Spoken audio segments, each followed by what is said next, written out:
நம்ம சேனலில் சுவையான ரசப்பொடி எப்படி செய்கிறதுன்னு பார்க்க போகிறோம். அதுக்கு முதல்ல தேவையான பொருட்கள் பார்க்கலாம்.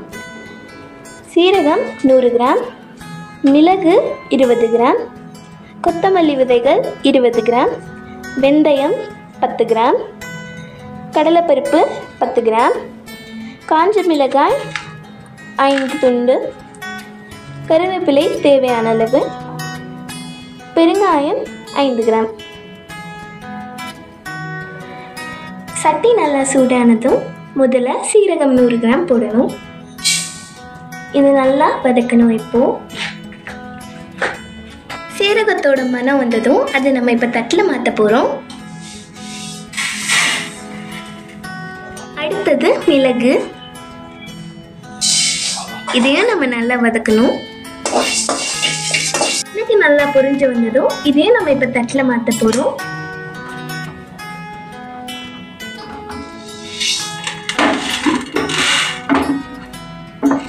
நம்ம சேர்க்க போகிறது கொத்தமல்லி, இதையும் நம்ம விடாமல் வதக்கணும்.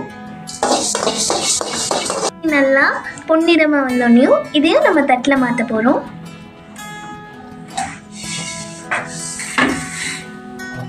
அடுத்தது வெந்தயம், இதையும் நம்ம இப்போ விடாமல் வதக்கணும்.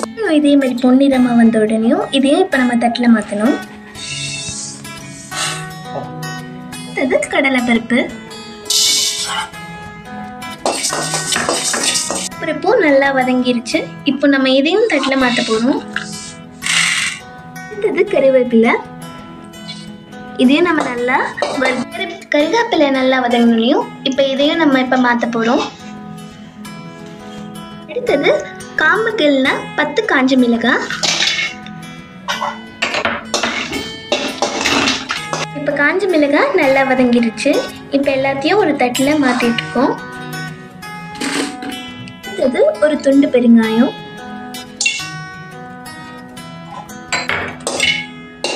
பெருங்காயம் இந்த மாதிரி கலர் சேஞ்ச் ஆகிடணும். இதையும் நம்ம தட்டில் மாற்ற போகிறோம். இப்போ நம்ம எல்லா பொருளையும் நல்லா வதக்கியாச்சு. இப்போ இதெல்லாம் கொஞ்சம் நேரம் ஆற விட்ட பிறகு நம்ம அரைக்க போகிறோம். எல்லா பொருளையும் மிக்ஸி ஜாரில் மாற்றியாச்சு. இப்போ இதை நல்லா அரைக்கணும். இப்போ நம்மளோட சுவையான ரசப்பொடி ரெடி ஆகிடுச்சு.